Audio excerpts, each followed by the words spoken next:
போற குழம்பு வந்து பர்மா ஃபுட்ல ஒன்று சிபியா. அதுக்கு வந்து நான் 1 கிலோ மீன் வாங்கியிருக்கேன். 1 கிலோ வந்து நெய்ப்பாறை மீன் வாங்கி கிளீன் பண்ணி மஞ்சத்தூள் போட்டு வாஷ் பண்ணி வச்சிருக்கேன். அதுக்கு வந்து ஒரு 1/4 கிலோ அளவு வெங்காயம் எடுத்திருக்கேன். தக்காளி ஒரு 1/4 கிலோ எடுத்திருக்கேன். பூண்டு வந்து ஒரு 10 பல்லு இருக்கும் எடுத்திருக்கேன். ஒரு சின்ன வெங்காயம் வந்து ஒரு 4 வெங்காயம் எடுத்து பொடி பொடியா கட் பண்ணி வச்சிருக்கேன். அதையும் அரைக்கணும். ஒரு துண்டு இஞ்சி, கருவேப்பிலை, சீரகம், ஒரு 30 காஞ்ச மிளகாய் போட்டு தண்ணி வச்சு ஊற வச்சிருக்கேன். இதை நம்ம அரைச்சிக்கணும். தேவையான அளவு எண்ணெய். இப்போ வந்து ஃபர்ஸ்ட் நம்ம இதை அரைச்சிக்கலாம்.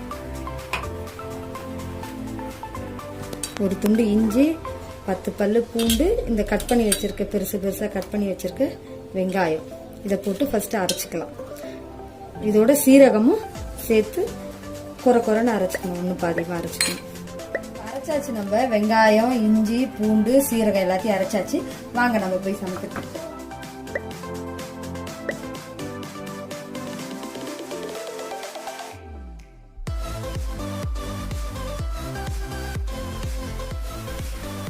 கடாய் இப்போ நல்லா காஞ்சிருச்சு. அதில் 3ல இருந்து 4 ஸ்பூன் எண்ணெய், குழிக்கரண்டி எண்ணெய் ஊற்றிக்கலாம்.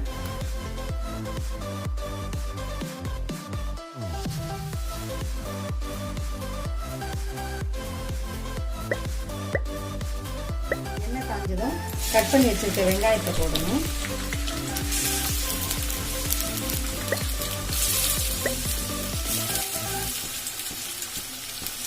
வெங்காயம், கருவேப்பிலையும் போட்டுக்கோங்க.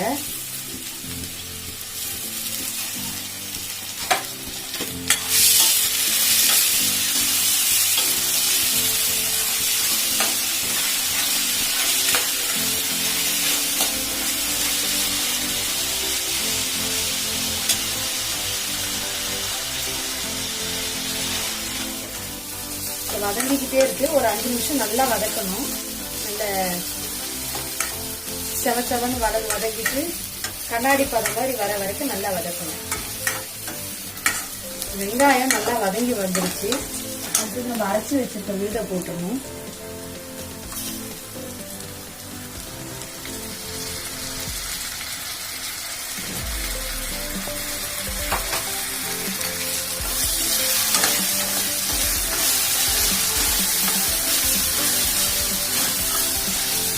போட்டு நல்லா வதக்கிட்டு அதுக்கப்புறம் நம்ம தக்காளி சேர்த்துக்கலாம்.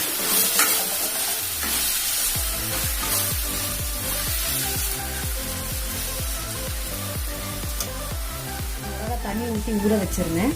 அப்பதான் நமக்கு நல்லா ஃபைன் பேஸ்டா வரும். ஸோ இப்போ அரைச்சிக்கலாம். வாங்க. தண்ணி ஊற்றி ஊற வச்சிருந்தோம்ல, அந்த தண்ணியை நம்ம வேஸ்ட் ஆக்கணும். இதுலேயே ஆட் பண்ணிக்கலாம் அரைக்கிறதுக்கு. நல்லா வதங்கிடுச்சு வெங்காயம், அந்த இஞ்சி, பூண்டு எல்லாமே. இப்போ தக்காளி ஆட் பண்ணிக்கலாம். அடுத்தது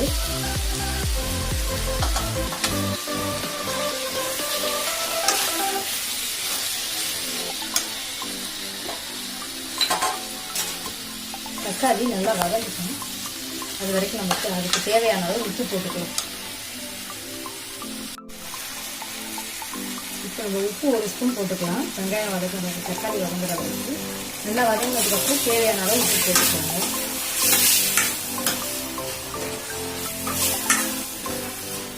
நல்லா வதங்கணும் தக்காளி.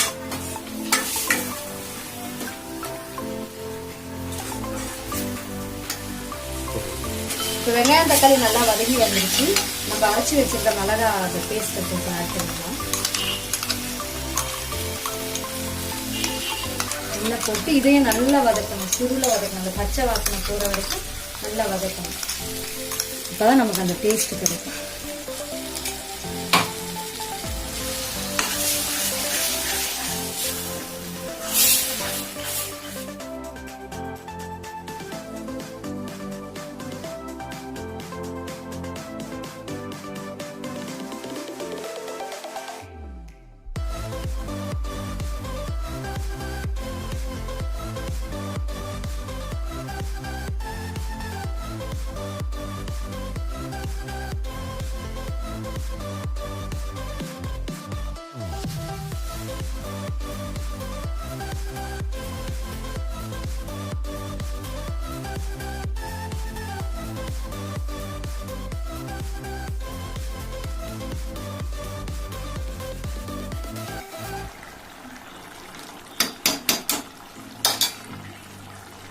நல்லா குழம்பு கொதிச்சு சுண்டி வந்துருச்சு. இந்த ஸ்டேஜில் நம்ம மீனை போட்டுடலாம்.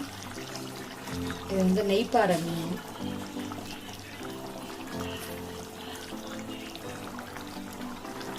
மீன் போட்டு ரொம்ப நேரம் கொதிக்கணும்னு அவசியம் இல்லை. மீன் வந்து உடஞ்சிரும்.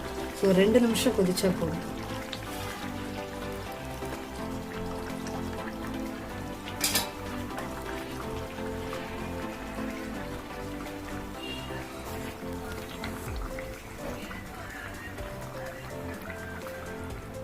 மீன் போட்டாச்சு. ஒரு 5 நிமிஷம் மூடி வைக்கலாம். அதுக்கு முன்னாடி கட் பண்ணி வச்சிருக்க கொத்தமல்லியை கொஞ்சமா போட்டுட்டு மூடி வச்சிருக்கேன். நான் 2 நிமிஷம் கழிச்சு இப்போ திறக்கிறேன். வாங்க மீன் வெந்துருச்சுன்னு பார்க்கலாம். மீன் நல்லா வந்துருச்சு. இந்த ஸ்டேஜில் நம்ம அடுப்பு ஆஃப் பண்ணிடலாம். குழம்பு ரெடி ஆயிடுச்சு. நம்ம வேற பாத்திரத்துக்கு மாற்றியாச்சு. கொத்தமல்லி போட்டு நீங்கள் சர்வ் பண்ணிடலாம்.